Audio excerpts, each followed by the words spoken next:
In the shadow of the Evermore forest stood an abandoned Victorian mansion, silent, covered in vines, forgotten by time. Locals whispered about it, calling it cursed, but nobody knew the truth because nobody came back until Daniel, a skeptical documentary filmmaker, decided to stay one night and uncover the secrets for his YouTube channel. Armed with only his camera flashlight and an insatiable curiosity, he stepped into the creaking front door. The moment he entered, a gust of cold air blew past him like a breath from the house itself. He laughed nervously, dismissing it. Old house stuff, he muttered, but the house heard him. The air felt wrong, heavy, as though something unseen was watching from the corners. He explored the lower floors, documenting cobweb-covered chandeliers, rotting furniture, and eerie children's toys left scattered on the floor. But the moment he stepped onto the grand staircase, he felt it. Eyes on him, he turned sharply. Nothing, just silence. He continued upwards. The second floor was darker.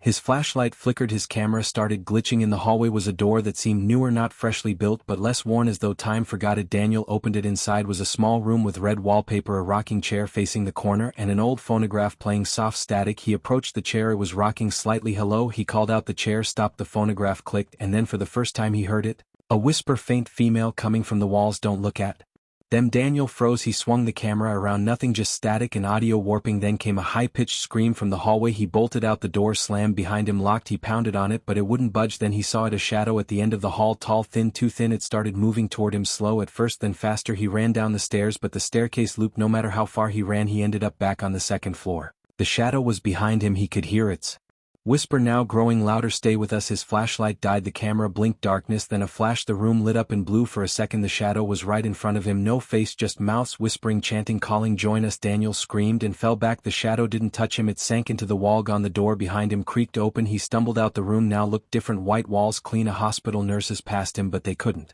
see him, couldn't hear him. Mirrors reflected nothing. He wasn't there, not anymore. Then he understood. The house didn't haunt you, it kept you. It whispered until you listened, until you stayed forever. His last footage, somehow uploaded, showed him whispering to the camera with wide empty eyes, "Don't come here, don't listen, don't let them in. I didn't believe, now I'm part of it." The video went viral. Millions watched, thousands commented, hundreds disappeared. The mansion waits. The whispering room opens for the next 3 weeks after Daniel's mysterious disappearance. His video kept gaining traction. One particular viewer, Emily Hart, a paranormal investigator with a skeptical reputation, decided to visit the mansion. She wasn't new to legends, but something about Daniel's last words felt real, almost like they were meant for her. She arrived just before sunset, armed with equipment, EMF readers, thermal cameras, UV lights, and a journal filled with ancient folklore. The house stood exactly as it did in Daniel's video, dead silence, ivy crawling like veins over its brick skin. But one thing was different. The door was open wide, inviting. Emily stepped inside. The air was thick, breathing felt like inhaling water. She documented the rooms meticulously. All was still until she reached the staircase. That's when she saw it, a mirror cracked, leaning against the wall and smeared with something dark. She wiped it. In the reflection she saw someone standing behind her. She spun around. Nothing. She turned back. The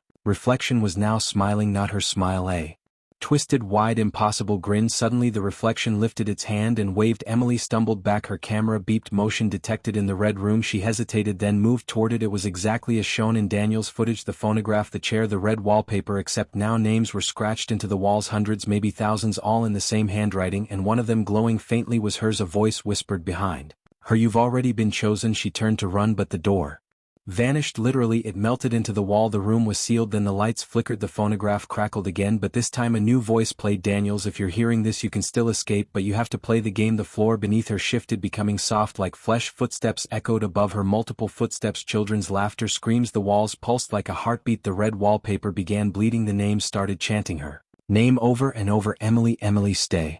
Then came the final whisper, "To leave you must give us someone else." Suddenly the mirror reappeared in front of her. Her reflection was gone. In its place her sister's face, crying, screaming for help. Emily fell to her knees, eyes wide, realizing the room was offering her a choice: leave and trap her sister, or stay forever. Cut to black. A week later a new video is uploaded to Daniel's YouTube channel. This time it's Emily, her eyes vacant, her voice slow, whispering, "Don't come here, don't believe what you see.